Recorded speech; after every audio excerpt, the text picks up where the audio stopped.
Bonjour à toutes et à tous. Désolé pour cette dernière session d'enseignement. On a eu un petit problème au niveau de l'enregistrement de la vidéo. Donc en fait, on n'a que le son de l'enseignement de Kempo. Et donc voilà, il y aura juste une image statique de Kempo et le son de son enseignement. Voilà, désolé encore pour cet inconvénient. Et bonne session.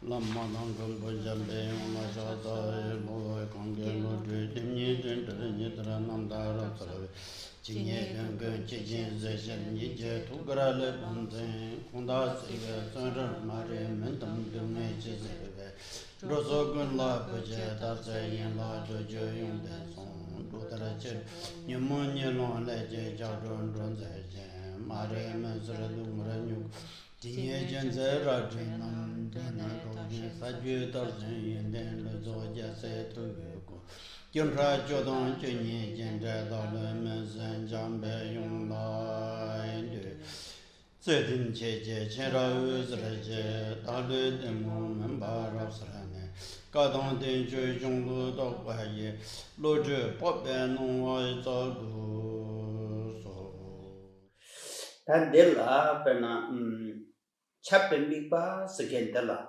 then Jamlin Deji.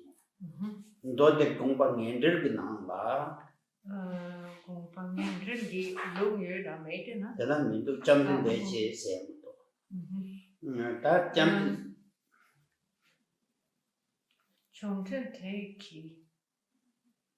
Oh, okay. Nanjur Patike, Big Pachi do, Big Bay Yin of Song Sha Chep. Now,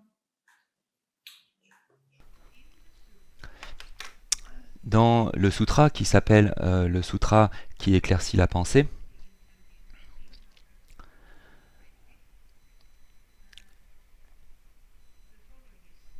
la chose suivante est affirmée. Le Bouddha a enseigné 4 catégories générales d'objets de focalisation pour les pratiquants. Dans le contexte de la méditation de Shamatha. that's a shrooming. Last of Katan did a Joashi lesson. And one of the questions. Et une des questions qui a été posée concerne la catégorie qui est appelée les objets omniprésents. Et ici, il y a 4 objets omniprésents.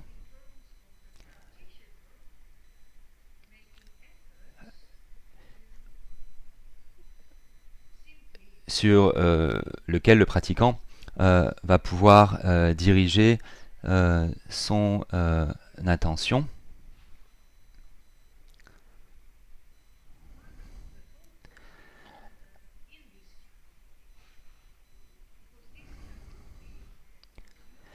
Et cette catégorie, en fait, inclut tous les objets, toutes les choses que l'on trouve dans le monde. And the first. Et le premier des 4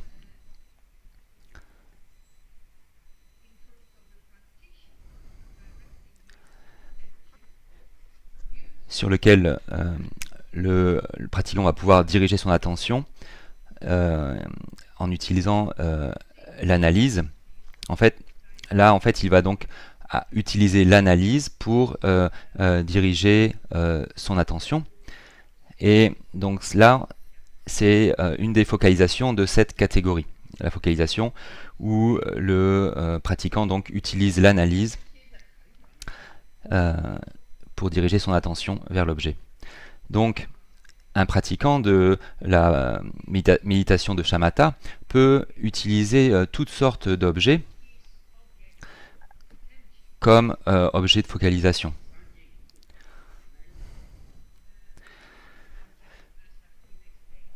On peut, comme cela a été expliqué auparavant, placer une image du Bouddha en face de soi et l'utiliser comme objet de focalisation.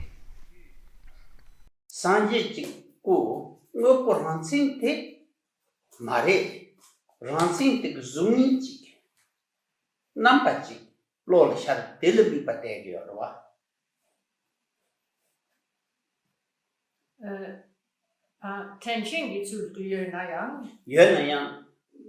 Tenchin de Semola Sharvati. Tenchin di marawa. Di tenchin ki nampa. Di shugugirwa. Nampa de longul gampo yare. May data ranchi. Yes. So in terms of. Donc, en ce qui concerne l'utilisation d'une image du Bouddha comme notre objet de focalisation, si on continue avec l'exemple de l'utilisation d'une image matérielle telle que une statue de Bouddha que l'on place en face de soi, et ensuite donc on se focalise sur cette image puisqu'on a choisi cette image comme notre objet de focalisation. Et on utilise cet objet de focalisation pour développer un état calme. Et il faut prendre en considération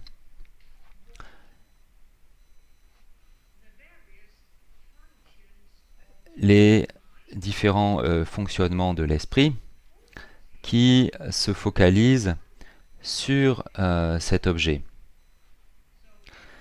Donc, on a une image de Bouddha matériel qui est placée sur une table en face de nous et sur laquelle on se focalise. Lorsque l'on dirige notre focalisation sur cet objet,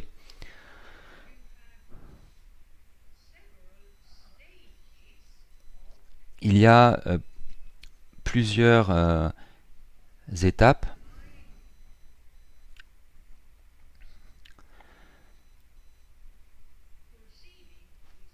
de perception de l'objet dans l'esprit. Au début, il y a une perception visuelle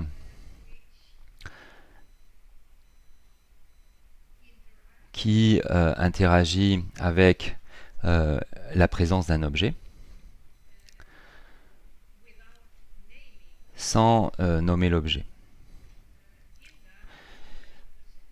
En ce sens qu'une perception sensorielle est toujours non conceptuelle. Et cela va avoir un effet sur l'intellect, et l'intellect traite les données sensorielles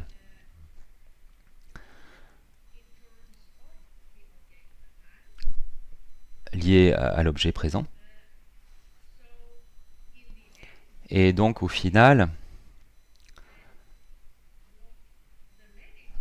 ce sur quoi le méditant se focalise est une image dans son esprit de l'objet matériel qui est présent en face de lui, qui est dans ce cas une statue de Bouddha.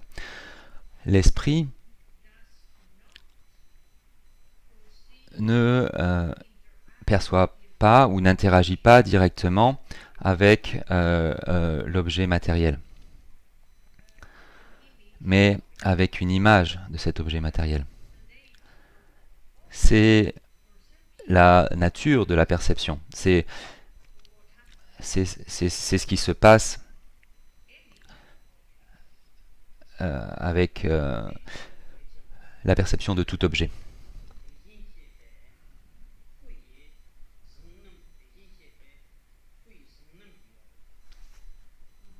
Zongnam c'est zong c'est yolla bogro zongnam the ngabong sharare mato ngoporan sin pati sharam marwa. So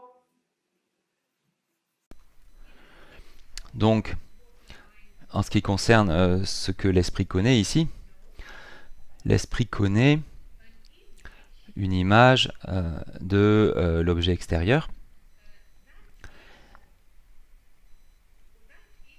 Et cette image est ce que l'esprit saisit. L'esprit ne saisit pas directement ou ne connaît pas directement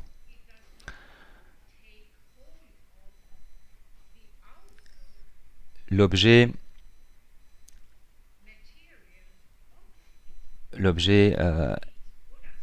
matériel extérieur, la statue du Bouddha matériel.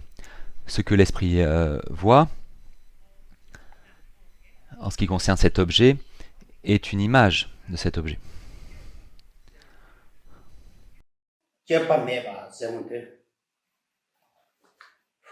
Oh, then so, no, so say yo, madam. Me chepa, yes. 다 미쳐봐 세제 가르세기도 되다. 존남 티 딱 주당 칸데세 좀도 다르레 내게받잖아 마통제. 존남 something 견종의 대쇼. As was said, Comme cela a été dit ici, cette catégorie a 4 sous-divisions et en ce qui concerne la façon dont le pratiquant dirige sa focalisation, et la première de ces sous-divisions, c'est le fait de diriger simplement sa focalisation vers l'objet présent, sans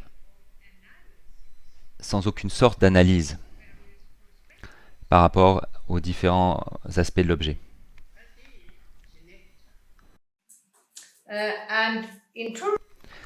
Et en ce qui concerne ce que cela comprend,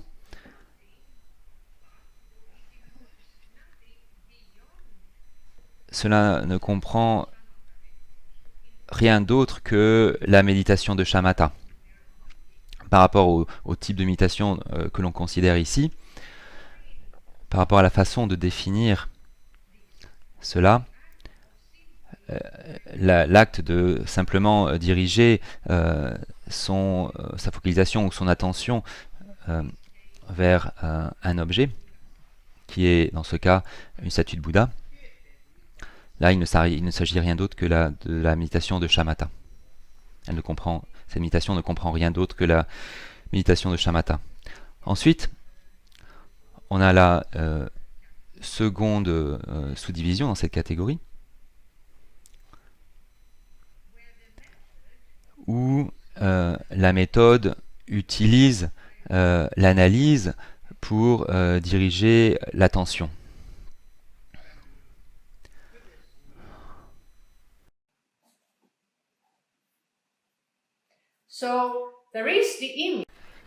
Donc, il y a l'image dans l'esprit de la statue du Bouddha sur laquelle on se focalise.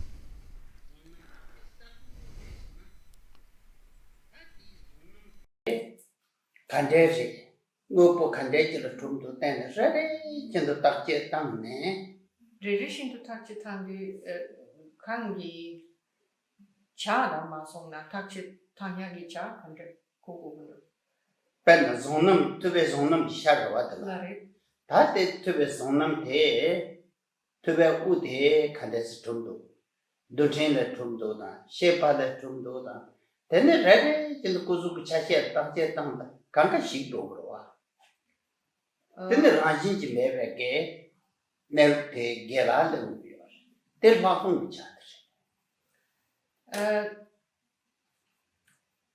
now in terms. Et en ce qui concerne le fait de simplement diriger son attention sur l'image présente, qui est dans ce cas l'image de la statue du Bouddha, on utilise cette méthode jusqu'à ce que l'image apparaisse clairement dans l'esprit. Une fois que cela a été accompli, on va donc passer à la méthode numéro 2 où l'analyse de donc on va faire une analyse de la nature de l'objet. Et donc on va analyser l'objet en lien avec sa nature matérielle.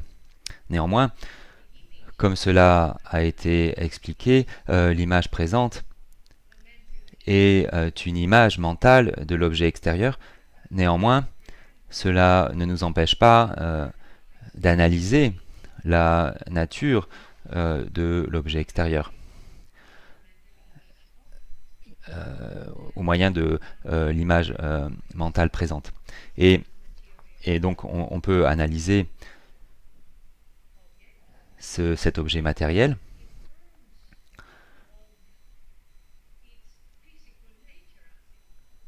en lien avec sa nature matérielle. Tout objet matériel est constitué d'innombrables particules de matière subtile, des atomes et des particules subatomiques. Et ici, dans le processus de l'analyse, le pratiquant considère l'image à la lumière de cette perspective. Et au début, le pratiquant peut focaliser son attention simplement sur une partie de la statue, pour que ça soit plus facile pour lui, telle que la tête. Et il essaie de voir s'il y a une véritable tête matérielle à l'extérieur. Et dans le processus de l'analyse, le pratiquant établit que les particules de matière subtile qui composent la tête ainsi que le reste de la statue, chacune de ces particules peut être divisée en particules de plus en plus petites de façon infinie, dans une progression infinie, et donc par conséquent il n'y a pas de réalité matérielle dans l'objet en question. Ce qui veut dire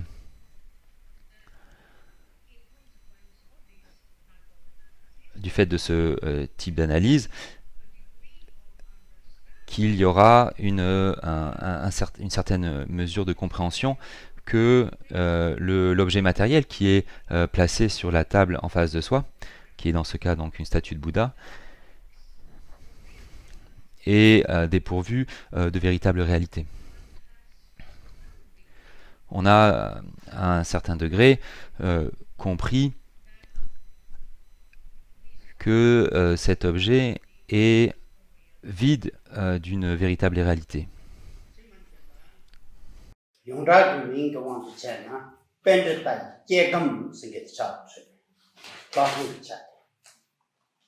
this is called... Et cela est appelé la méditation analytique.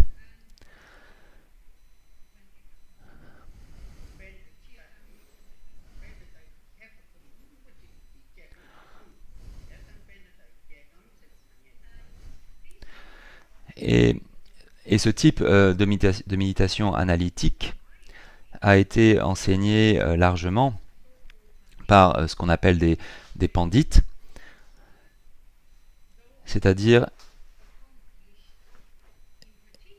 des personnes accomplies en particulier en érudition.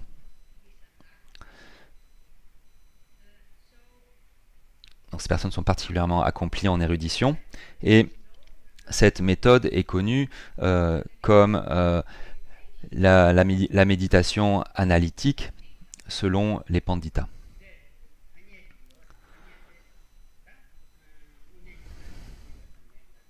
벽 다니에 가고도 봐. Khenpo Rinpoche said Khenpo Rinpoche dit qu'il ne sait pas qu'il ne sait pas si ce nom pour ce type de méditation était utilisé en Inde avant que ça arrive au Tibet. Mais en tout cas, au Tibet, c'était ce nom qui était utilisé pour ce type de méditation.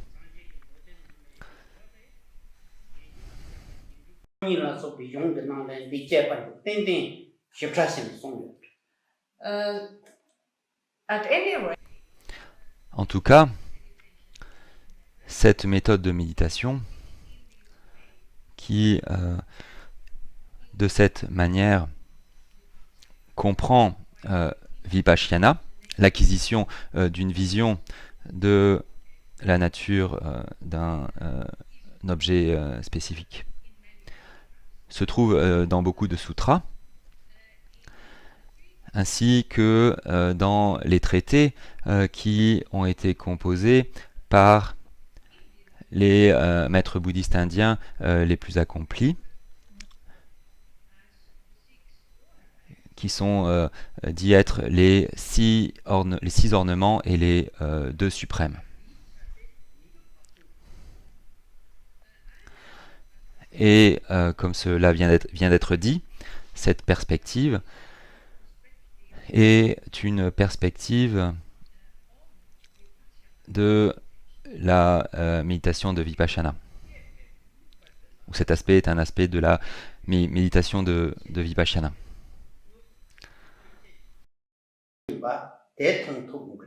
now as a practitioner, Et lorsqu'un pratiquant se familiarise avec cette perspective de la réalité, il va acquérir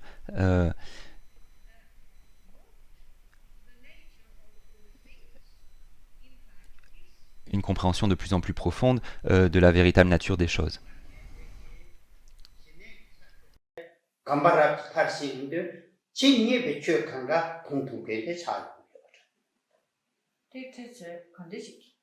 반 신내 찍고 감을 봐. 제바 매는 감을 때 시작에 농수의 강가 입도. 시작인 농술 릭토가 다직디 거기 농수 반나 단 전전 인터넷에 요어 봐. 오래 rinchen 요가라면서 야, rinchen 요와 땅 다가 나신게 되네.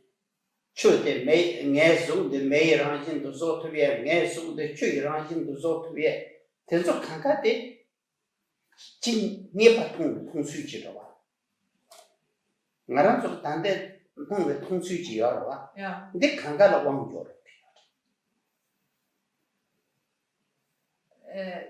왕yor the gene betrayed 야, shining me palaten 야, ngamso de chetupa 제토바 차. sufu de mela yorwala Yeah. disung yorwala 야, then you have Ensuite, il y a la perspective de la réalité relative, qui inclut toutes les choses qui sont vues, entendues, connues, etc.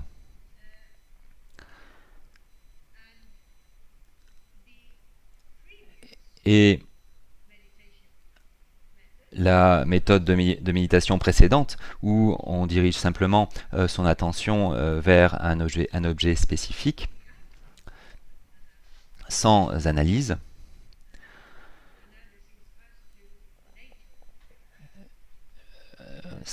de la nature de l'objet. L'effet ici, en ce qui concerne les plus hauts niveaux qui peuvent être atteints, en fait, il y a beaucoup d'effets. Un des effets, c'est plutôt que de voir un objet matériel dense,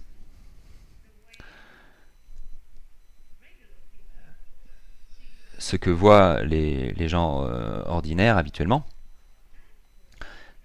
au lieu de cette perception, il y a une perception beaucoup plus exacte de ce qu'est vraiment l'objet en question. Il y a la perception, par exemple,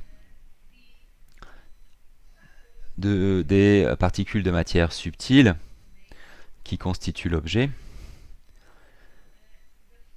et du fonctionnement de ces particules. Des particules qui sont en mouvement constant. Donc, plutôt que de voir un ensemble, les différentes parties, même les plus infimes de l'objet en question, sont clairement vues par le méditant qui a accompli des hauts niveaux de focalisation en un point. Et une fois que ces niveaux ont été accomplis, une fois que ces hauts niveaux ont été accomplis, alors le pratiquant, en conséquence de cela, acquiert différentes capacités qui sont dites être miraculeuses par les individus ordinaires, telles que le fait d'être capable de transformer son corps physique en feu ou en eau.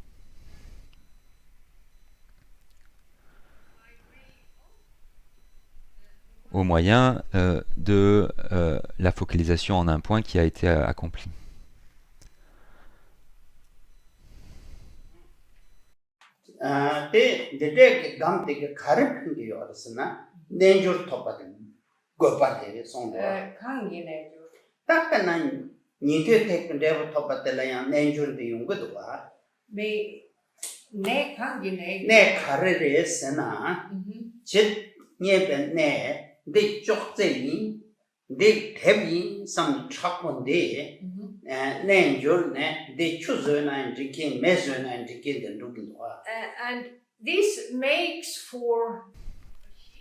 Et cela provoque un changement au niveau de la perception de l'individu accompli. L'individu accompli ne voit plus un livre, par exemple, de la même manière que nous on le voit. Il ne le voit plus comme un objet matériel dense.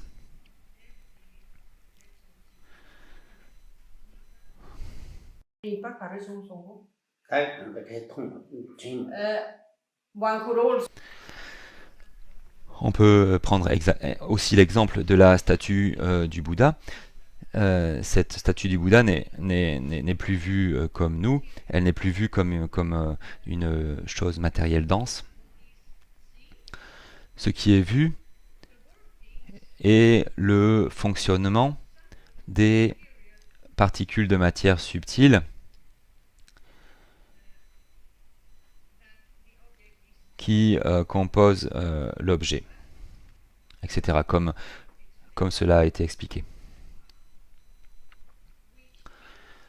Ce qui veut dire que ce pratiquant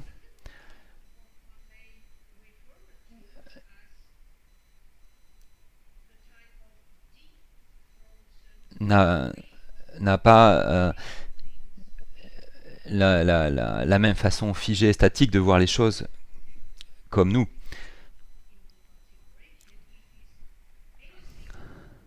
Pour nous, un objet est un objet singulier qui est constitué de matière, qui existe dans le monde à l'extérieur et qui est différent de moi-même.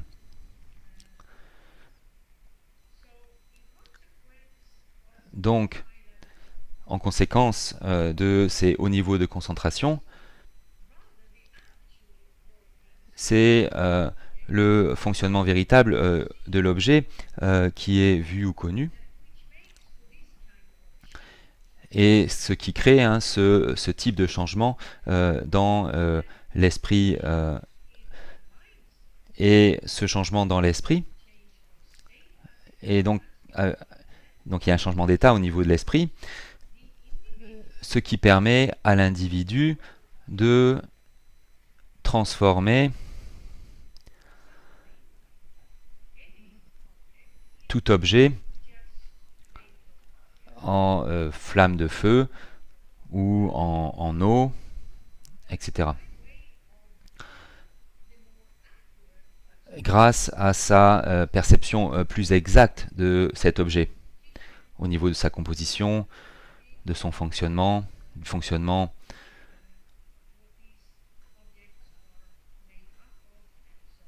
de ce qui constitue cet objet, etc.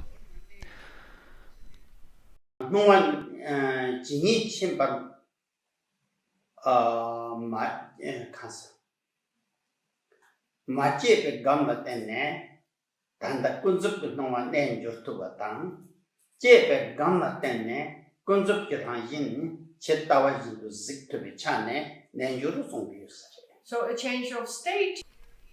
Donc un changement d'état ici fait référence. Le changement d'état ici fait référence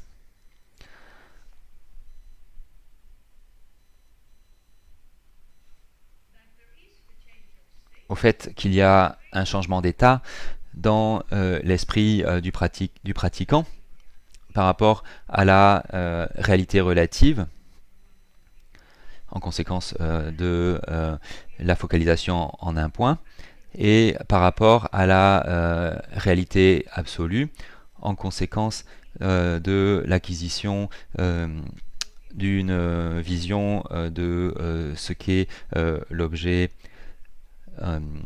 véritablement, c'est-à-dire l'acquisition de la vision de la nature vide de l'objet.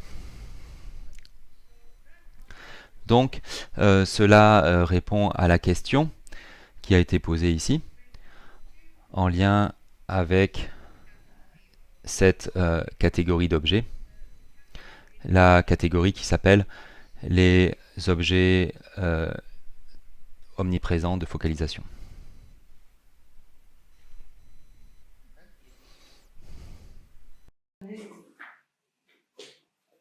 네, 컴퓨터 하나요.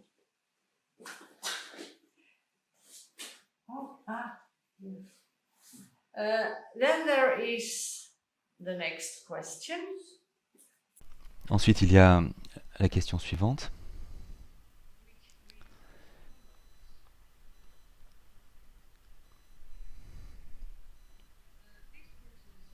Cette personne dit: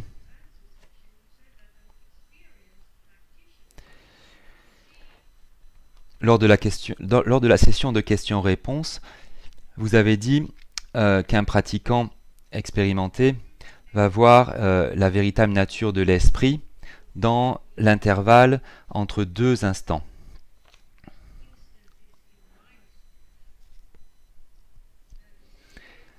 Et il y a quelques années, lorsque vous aviez expliqué les datus, et donc cette explication a eu lieu dans le contexte d'un cours donné à Dakpo Kagyu-Ling, où Khenpo Rinpoche a enseigné un texte écrit par Mipam Rinpoche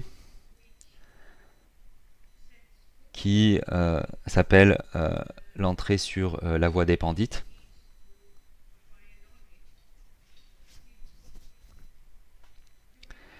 Donc durant ce cours, vous avez dit que Mipam Rinpoche mettait en garde les pratiquants du Mahamudra concernant les instructions de certains maîtres qui invitaient à reconnaître la véritable nature de l'esprit, la vacuité et sa connaissance illuminante entre deux instants. Et Mipam Rinpoche disait qu'entre deux instants, on ne trouvait que la faculté mentale.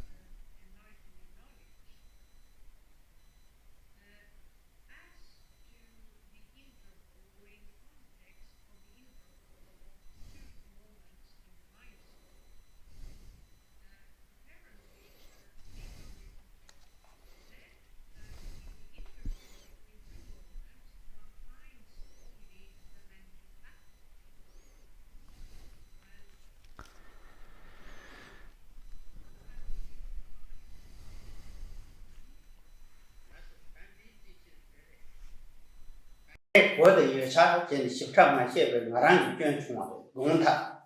Khenpo Donc Khenpo Rinpoche dit que il est désolé par rapport à cette mauvaise compréhension. Il se dit que peut-être à l'époque, il n'avait pas donné une explication assez détaillée et c'est pourquoi ce qu'il a essayé d'expliquer n'a pas été compris clairement.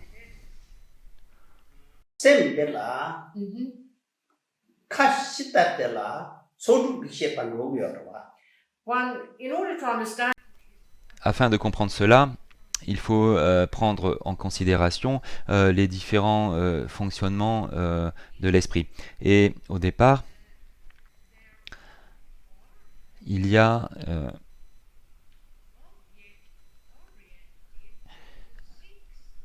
les 6 types de connaissances orientées vers les objets. Et ces 6 connaissances orientées vers les objets ont pour objet de focalisation des objets externes.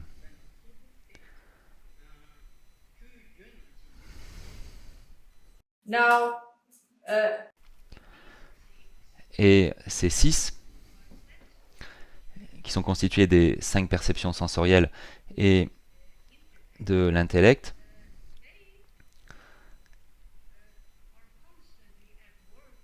sont constamment au travail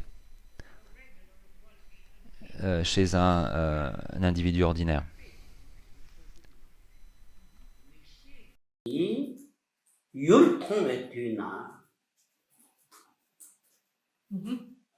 율 대양 깨직 말했고 가도 그러와 미셰양 깨직 말은 가고요 인나야 디니 미셰 깨직 심하대 제제 진때 가르쳐야 되었으나 가긴 받아 차 now, in terms of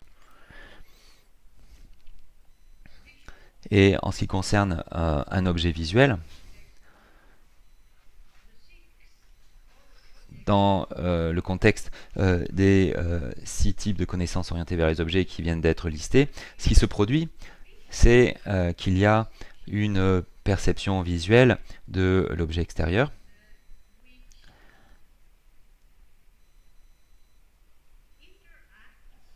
qui interagit avec l'objet présent d'une manière non conceptuelle. La perception visuelle de l'objet visuel reconnaît simplement la présence de quelque chose.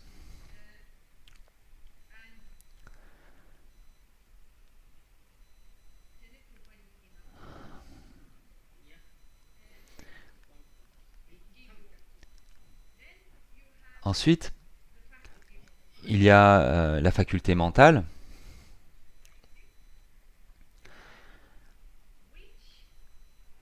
qui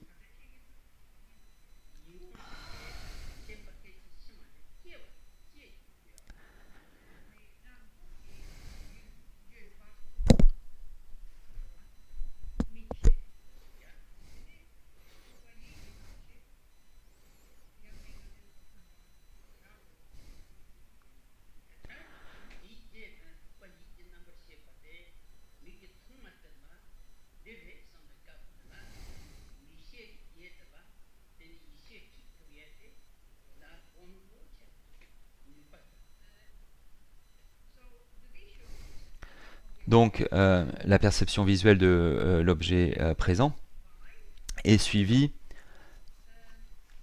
par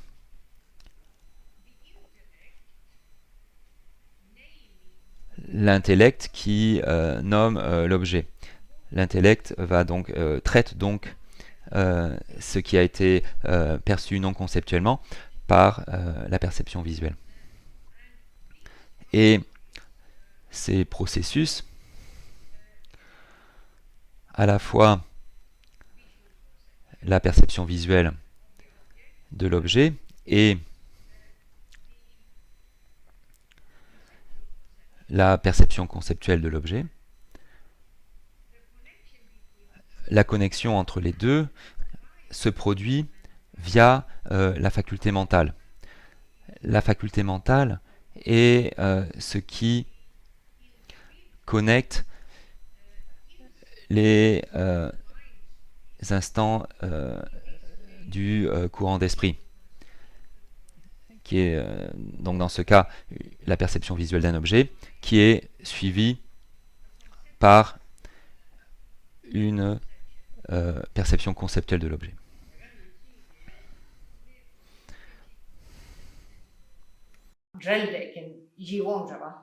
야, 렌즈 세고래 간지 세. 근데 세고 낼 대기다 이용세를 타니에 저 따셔. So Donc, c'est le nom donné au fonctionnement de l'esprit qui, si l'on peut dire, connecte les différents instants. C'est appelé la faculté mentale. 시에를 차시하나 미기 시에바 코란을 차시하나야로와 미기 시에바 깨지 강보든 가로와 미기 시에바 깨지 이빠 깨기로와 대체 그ben 뉴반라우시 미시 깨지 동본 가하마들라 요레스.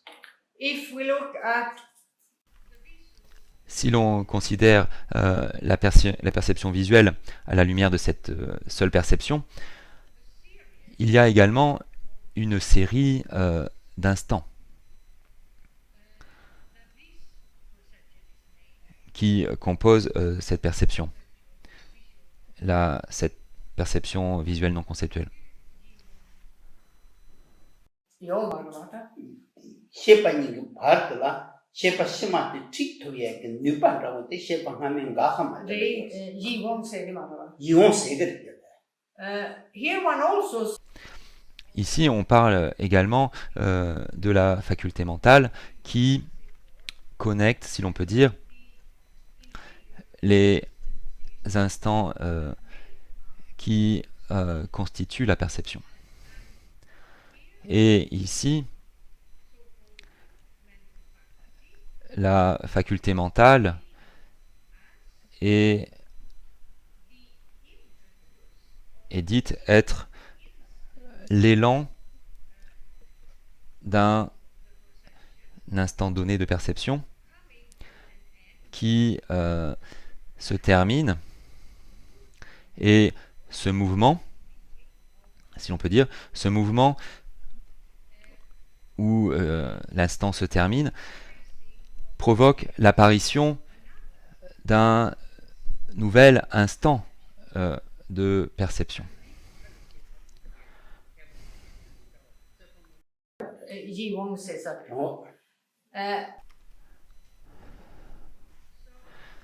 Donc, ici, on parle de la même chose. La même chose s'applique, mais on trouve également le nom l'élan, et ça fait référence, l'élan ici fait référence à l'élan d'un instant de perception qui cesse et qui donne naissance à un autre instant de perception. Et ici, en ce qui concerne les érudits, on trouve un certain nombre d'explications en ce qui concerne la façon dont cela fonctionne, par rapport à ce que c'est, etc.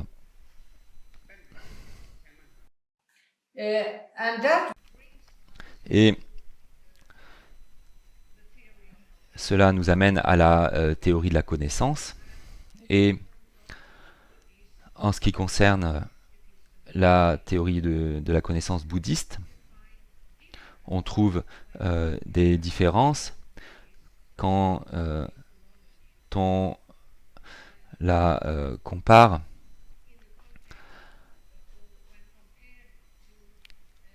à la théorie de la connaissance hindouiste.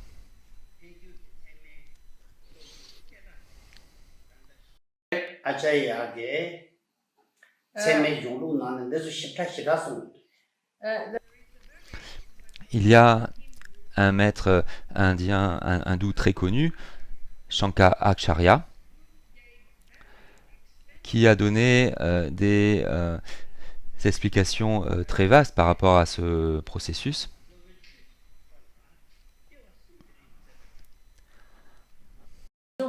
야 Apparently, Shankar Apparemment, Shankaracharya, durant 3 réincarnations, a débattu ses points de vue concernant cela avec le maître bouddhiste indien très connu, Dharmakirti.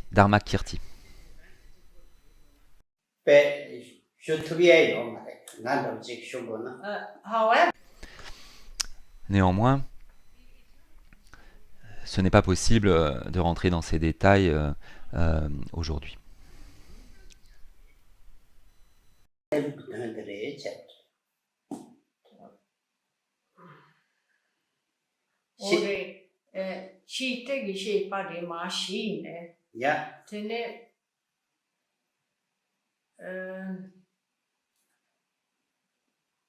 다 간데식 소소 게마데.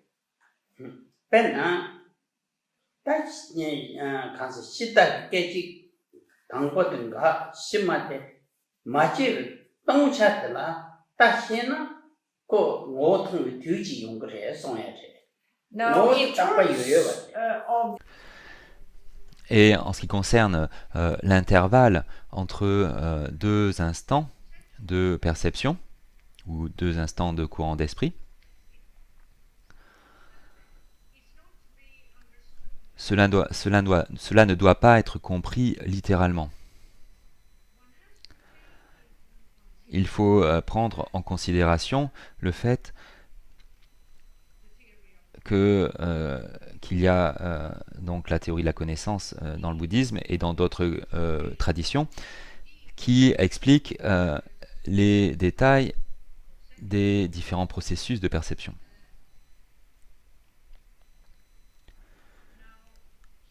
Et ici, dans le contexte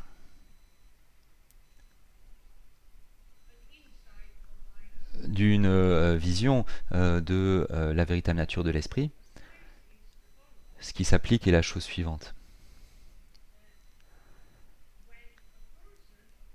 Quand un pratiquant a calmé les distractions ou qu'il a pacifié les distractions jusqu'au point où il a accompli une focalisation en un point, où il a accompli une attention en un point.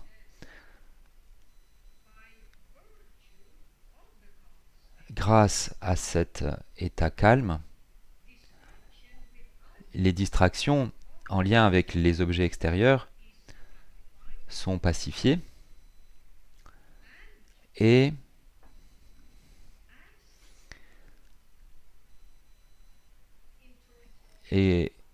comme en ce qui concerne la perception, ce qui est présent est un courant d'instant d'esprit,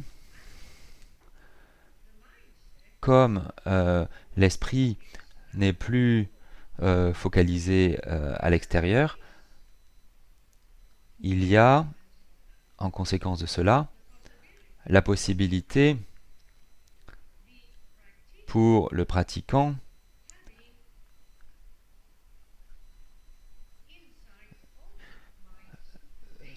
d'acquérir une vision de la véritable nature de l'esprit. Dans le contexte de ce qu'on appelle un intervalle. En fait, c'est pas un véritable intervalle, mais dans le contexte de ce qu'on appelle un intervalle entre deux instants. Comme le fonctionnement de la focalisation extérieure a disparu, l'esprit reste dans un état calme, ce qui permet ce type de vision.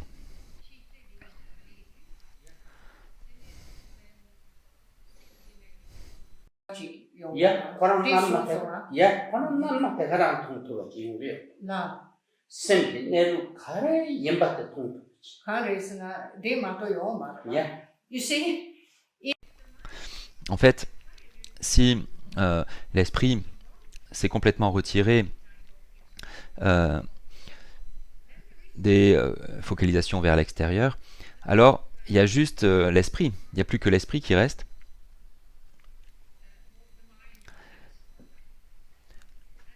Par rapport à ce que l'esprit fait à ce moment-là, il n'y a plus que l'esprit, et ça facilite la vision de la véritable nature de l'esprit. Et c'est ce à quoi on fait référence quand on parle, quand on dit qu'il est possible d'acquérir une vision de la véritable nature de l'esprit dans le contexte de l'intervalle entre deux instants dans le courant d'esprit. Ici, on parle de l'esprit qui s'est complètement retiré des distractions. Il n'y a plus aucune préoccupation avec les objets extérieurs. Et cet état calme permet d'acquérir ce type de vision.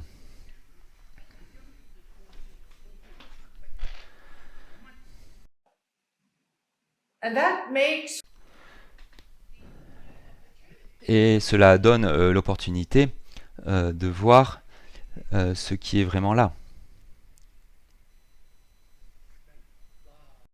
통 세비탄다 테르. and that Et c'est ce qu'indique le nom vision supérieure. Laktong en tibétain ou Vipassana en sanskrit. Il s'agit d'une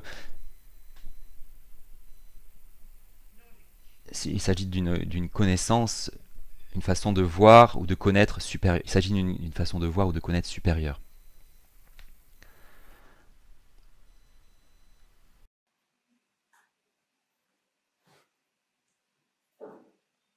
so point made here in terms Donc ce qui est signifié ici, par rapport à ce qui a été dit pendant le cours précédent,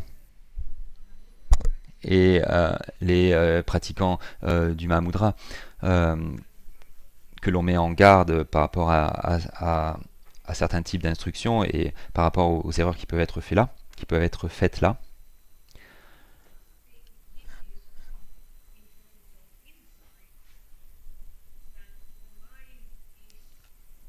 En fait,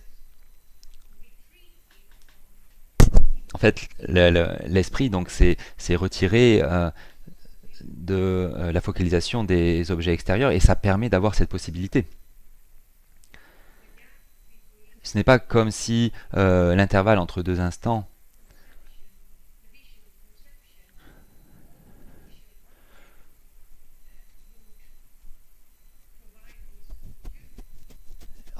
de perception visuelle, c'est pas comme si l'intervalle entre deux instants de perception visuelle pourrait apporter cette opportunité. Cette vision est possible en fait lorsque l'esprit s'est retiré des préoccupations liées aux objets extérieurs. Donc la faculté mentale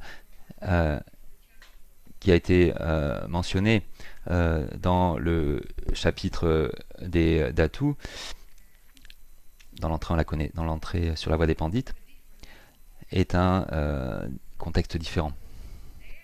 Parce que là, l'esprit ne s'est pas retiré des préoccupations avec les objets extérieurs. Il y a encore une orientation vers les objets qui est présente.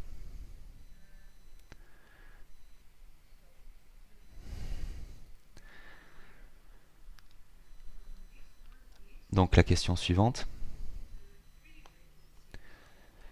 concerne les prérequis de shamatha. Cette personne dit: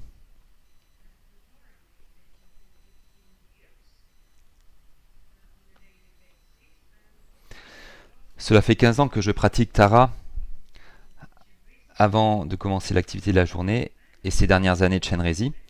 J'ai pu constater les bienfaits que cela apporte dans ma perception des événements et le changement qui peu à peu s'installe dans ma façon de voir les choses.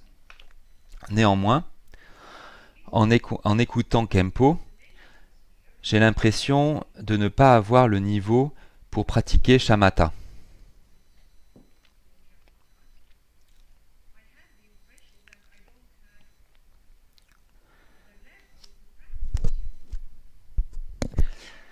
Y a-t-il des conditions à respecter pour pouvoir rentrer dans shamatha?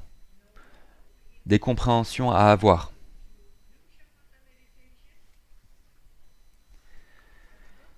À quel genre de pratiquant cela s'adresse-t-il? Quelles sont les qualités qui sont absentes quand on se décourage dans la pratique?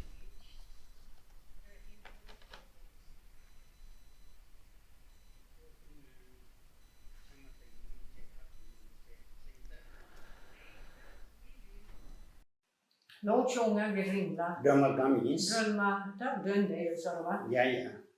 Teneyan, lokashiyan, chenresi gomde cheyins. Tete de pempo chomse. Dina yan, tandada, shinde gikor, songi, midiki ta,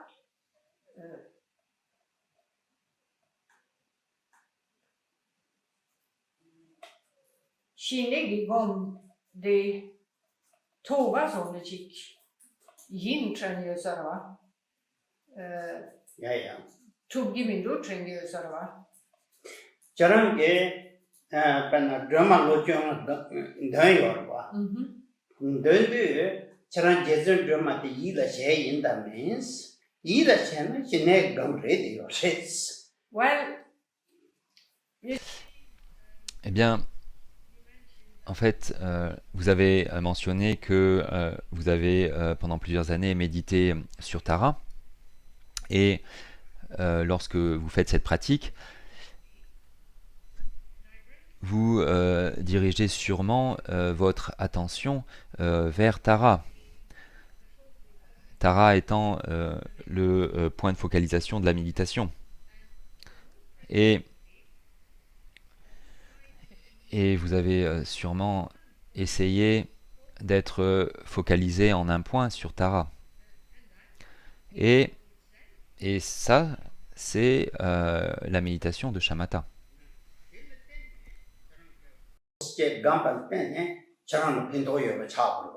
and there, Et par conséquent, vous avez obtenu des bienfaits, comme vous l'avez dit.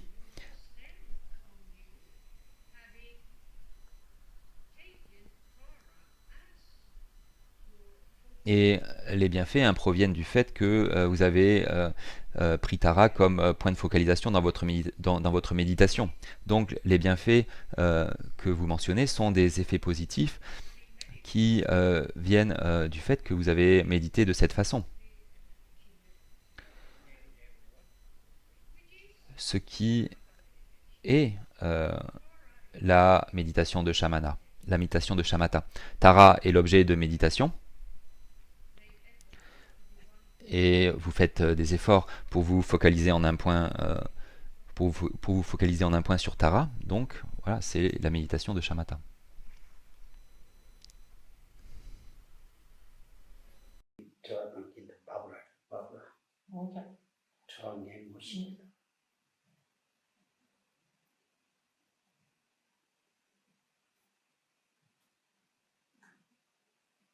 Then there is again Donc ensuite, il y a deux questions qui concernent la méditation de shamatha. La première, Avant de commencer la séance de méditation, est-il important de fixer un temps précis pour la séance? Deuxième question. Pour poser l'esprit en méditation, pourriez-vous nous donner quelques directives ou conseils?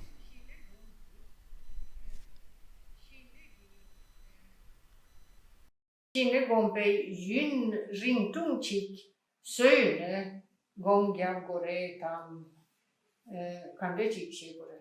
다 지단다 유아진 통 믹스에 속에 간요 말에 mikpa te yonde mikpa de salvo chagu na kase de to tiring de kam de yare ro re tong tu ba. It's not necessary to have.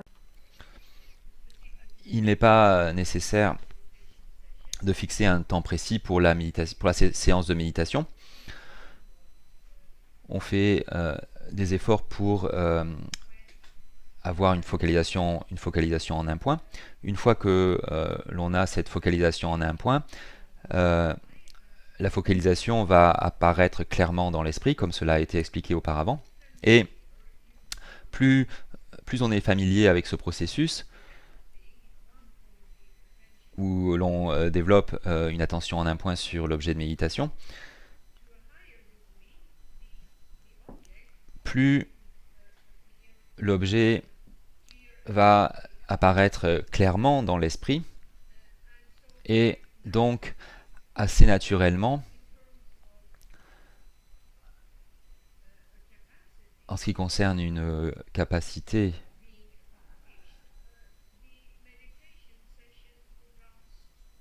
qui est obtenue, du fait qu'il y a une certaine capacité qui est obtenue, en fait, plus cette capacité est présente, plus on a accompli une capacité à cet égard, plus on peut rester longtemps en méditation. Donc, au début, c'est assez naturel que les séances sont assez courtes, mais ce n'est pas nécessaire donc de fixer un temps précis. On demeure en méditation le temps qu'on est capable de garder la focalisation en un point.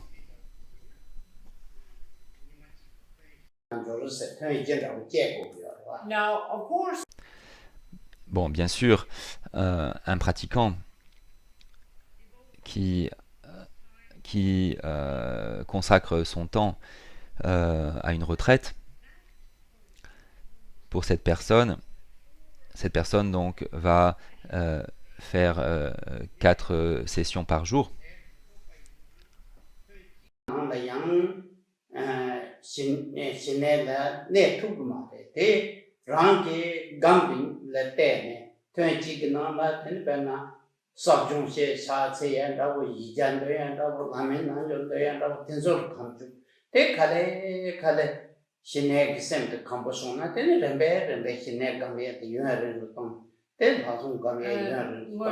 shi la ten shi ni gong ba. Yeah, it depends. Cela dépend de la personne, les gens sont différents. Pour un débutant, ça peut être une bonne idée de faire les 4 pratiques préliminaires.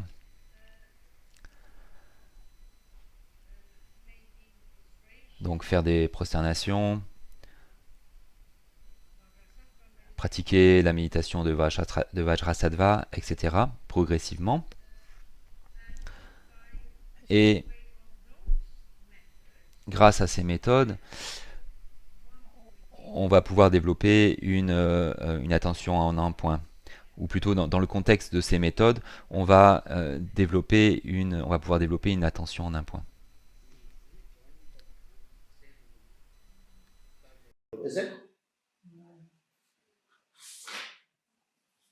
Tene Shiva nei pe che tene da Kalau da ma song da nang ro nang kalau de 가장 donjasung bring nang de tel sam kongochis. In terms of the second, En ce qui concerne la seconde question, qui concerne le fait de poser l'esprit en méditation et les directives ou les conseils. En fait, les directives ou les conseils sont tout ce que le Kempo a expliqué pendant ces 3 semaines. Donc c'est ça les directives ou conseils pour poser l'esprit. C'est tout ce qu'a expliqué le Kempo pendant ces 3 semaines. the next question regards setting the mind with a concrete support. It has been taught that a regular thing, such as a pebble, and a sacred thing, such as the Buddha statue.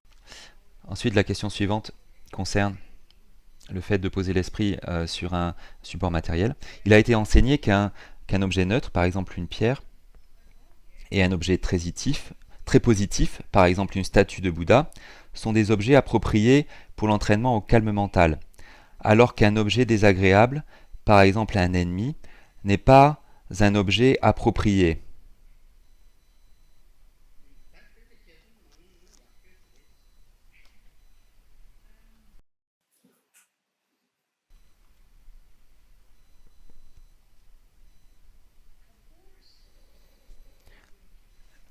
Donc Khenpo Rinpoche répond la chose suivante, ayant entendu la question. Donc Khenpo dit que dans le cas d'une personne qui est capable de garder une focalisation en un point sur un ennemi sans se mettre en colère, alors c'est quelque chose de très bon.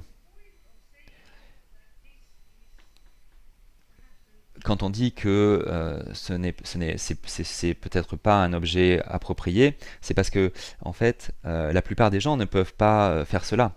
Et c'est pourquoi il ne faut pas choisir ce type d'objet pour notre focalisation, parce que dans la plupart des cas, les pratiquants ne sont pas capables d'obtenir un état calme sur la base de cette focalisation. C'est quelque chose de très dur pour la plupart des personnes.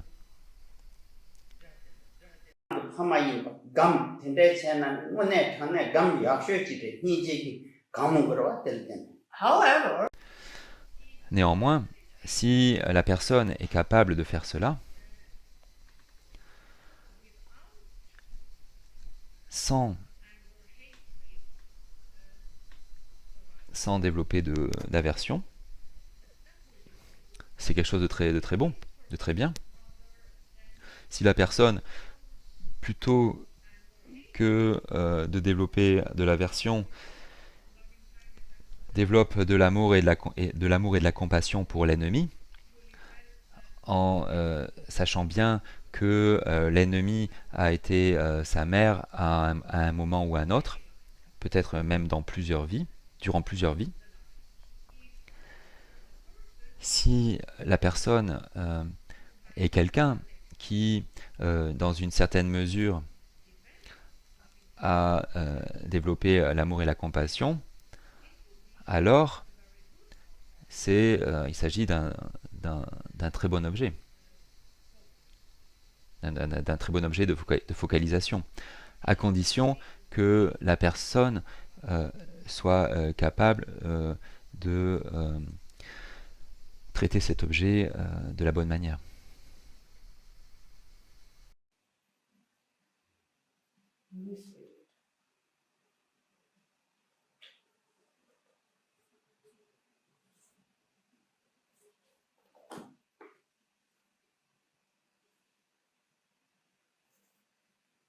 Then there is again a question regarding the two.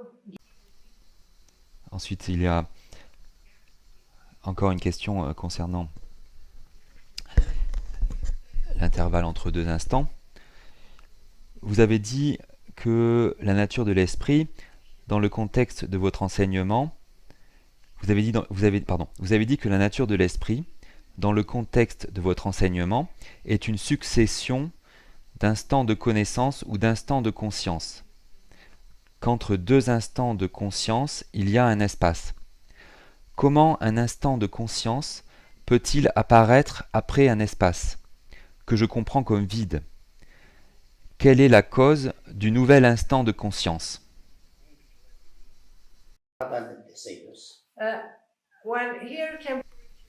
Et donc ici, Khenpo Rinpoche dit qu'il a déjà répondu à cette question quand il a répondu à la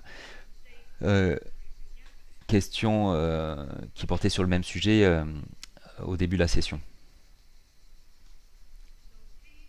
Donc, s'il vous plaît, écoutez les explications qui ont été données de manière attentive et vous allez trouver la réponse à votre question dans ces explications qui ont été données en début de session.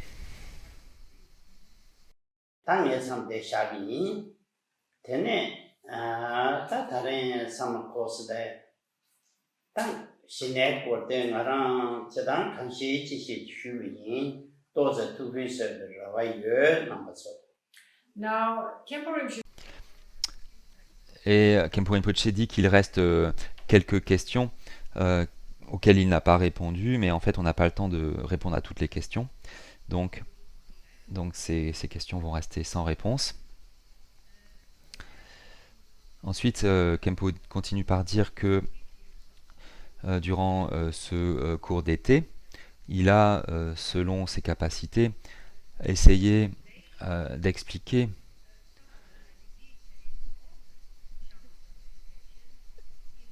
certains des détails de la méditation de Shamatha afin de vous aider à développer ce type de méditation. Ou afin de vous aider à développer une certaine capacité dans ce type de méditation, à pratiquer ce type de méditation. Et Khenpo Rinpoche dit que concernant sa propre personne, il ne se voit pas comme un individu qui connaît beaucoup de choses à propos de la méditation.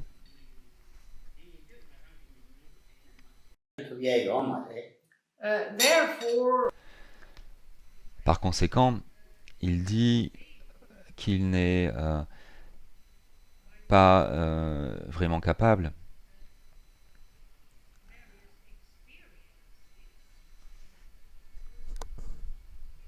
grâce à des expériences personnelles de vous guider en méditation.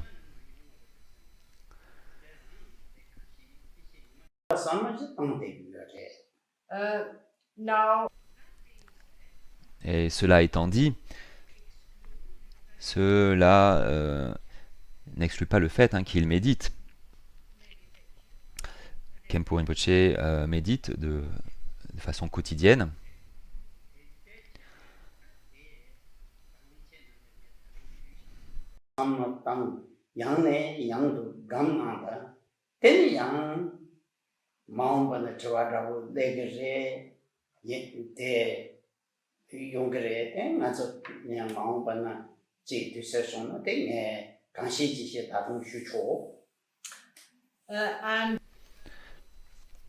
Et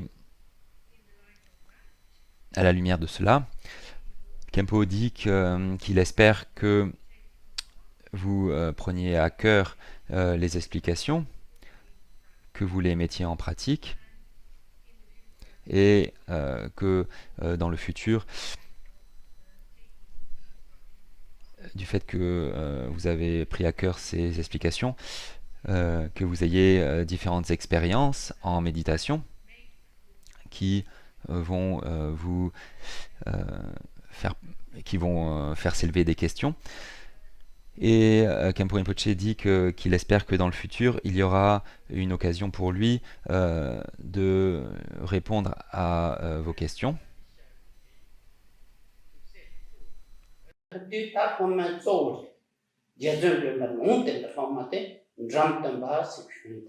Now, in terms of Et en ce qui concerne le maître bouddhiste indien Atisha, qui a vécu et travaillé au Tibet durant de nombreuses années, son disciple principal, Dromtenpa, était un individu que Tara elle-même avait prédit à Atisha avant qu'il ne se rende au Tibet. Tara lui avait prédit que Dromtenpa serait son disciple principal dans ce pays. Atisha 별을 펴고 있어서 우수 타네 제버와 Ngari Nandi Lumpa Chikrama, 제대 the king of Le roi de la région de Ngari, à l'époque,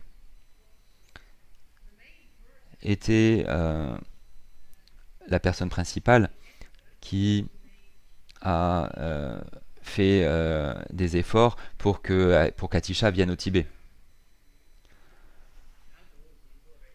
나 공부할 까비 심지는 핀 도서를 로그멜로 오네 땜베 내신들도 간다 나 펜을 쏘았다 문도와 Jagagi Nambenecha. 예야 Now, 상징 내신 Atisha Atisha,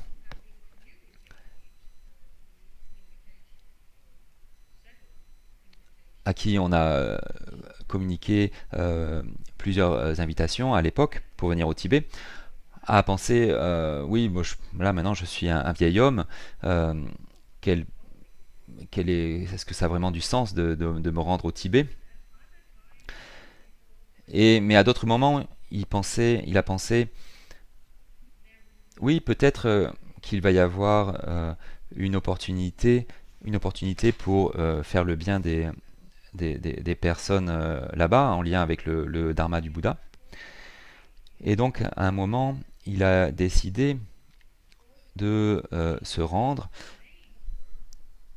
et de prier au plus grand site de pèlerinage bouddhiste en termes de conseils pour ce qu'il faut faire. Et à l'époque, il avait atteint l'âge de 59 ans.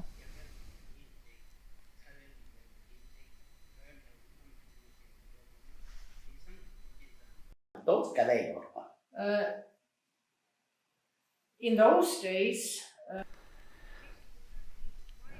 À cette époque, ça aurait été vraiment un grand changement. Une personne qui avait presque 60 ans, qui avait grandi et qui avait vécu en Inde, un pays où le climat est chaud.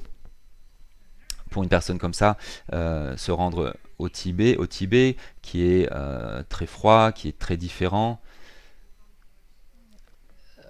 sans toutes les conditions, le confort du monde moderne, c'était vraiment une grande décision, voilà, à l'époque, hein, pour un homme âgé de quitter l'Inde et de se rendre au Tibet. now, while at Et lorsqu'il était à Bodh Gaya et qu'il priait pour avoir des conseils, Tara est apparu à Atisha et lui a dit de se rendre au Tibet. telling him that Et Tara lui a dit ta vie va être raccourcie si tu vas au Tibet. Néanmoins, il y aura de grands bienfaits si tu vas là-bas. Parce que un pratiquant séculier, un pratiquant laïque, qui sera ton disciple principal,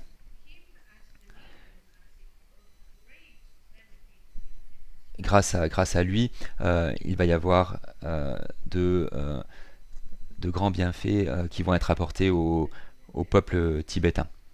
en lien avec le Dharma du Bouddha. Et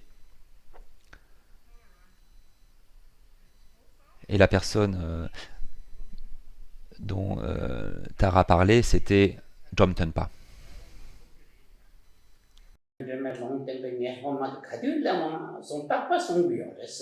Now,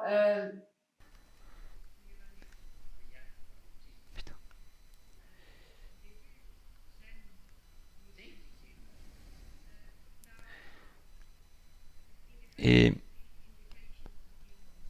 de par l'invitation du roi de la région de Ngari, Atisha s'est rendu là-bas et pendant plusieurs mois, il disait aux personnes autour de lui, quand est-ce que je vais rencontrer cette personne dont on m'a parlé? Où est cette personne? Et Jom Tenpa n'était pas de cette région, il vivait dans la partie centrale du Tibet, et apparemment, à un moment, il s'est rendu dans la région de Ngari afin de rencontrer Atisha. and at one point, Et à un moment, Atisha, alors qu'il était dans la région de Ngari, avait été invité dans une famille afin de prendre son repas de midi.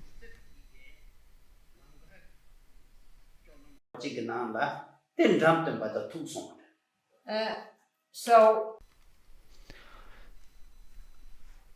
Donc un jour, Atisha, alors qu'il se rendait dans la maison de cette famille, alors qu'il marchait dans une rue du village, il a rencontré Jom Tenpa, qui était donc venu dans cette région pour rencontrer Atisha.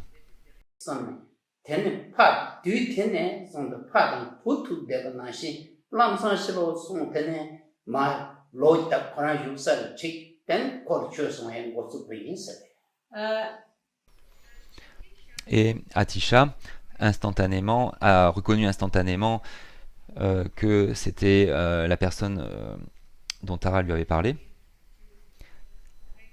qui était destinée à propager l'enseignement du Bouddha au Tibet. Donc plutôt que d'aller dans la maison de la famille chez qui il était invité, il a immédiatement pris Jom Tenpa avec lui et l'a amené à l'endroit où il demeurait. Et immédiatement, il a commencé à lui donner des enseignements.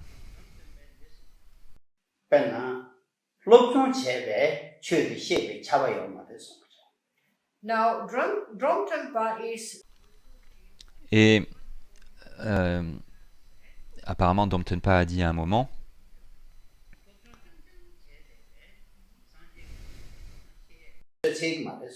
it's not il n'est pas possible d'acquérir une connaissance complète de l'enseignement du Bouddha uniquement grâce aux études. one must Ayant étudié, il faut se tourner vers l'intérieur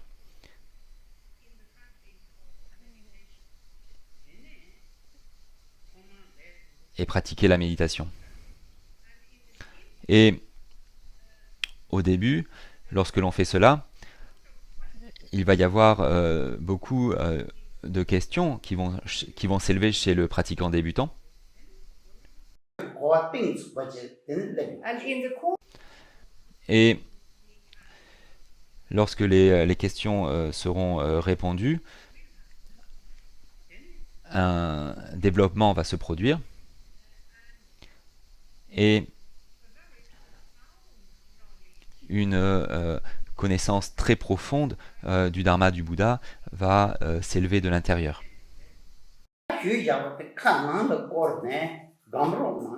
so Donc, il a dit à ses disciples,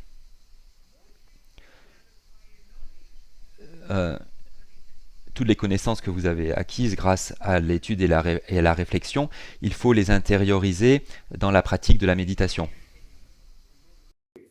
And Et Khenpo Rinpoche demande à chacun d'entre vous la même chose. S'il vous plaît, intériorisez ce que vous avez appris grâce à l'étude et à la réflexion dans la pratique de la méditation. Et si l'impermanence n'a pas frappé, il espère vous revoir tous l'an prochain. now, impermanence Et en fait, l'impermanence est à la porte de quiconque à tout moment.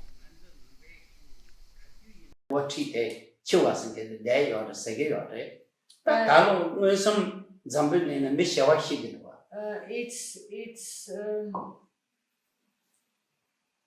stated again Il est dit encore et encore, il est affirmé encore et encore dans les écrits bouddhistes que l'impermanence est à la porte de chacun à tout moment.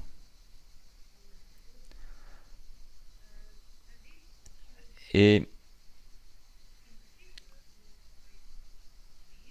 cela est particulièrement clair en ce moment.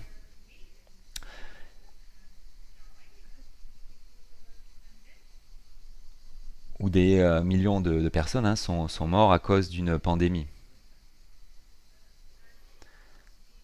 Et la situation dans le monde actuellement est telle que on ne peut pas être sûr que lorsque l'on inspire, que l'air que l'on inspire n'est pas chargé de virus. On ne peut pas être sûr de ça. so this is Donc, il s'agit des circonstances d'aujourd'hui. Et à cause de ces circonstances, il est plus important que jamais de faire des efforts en méditation.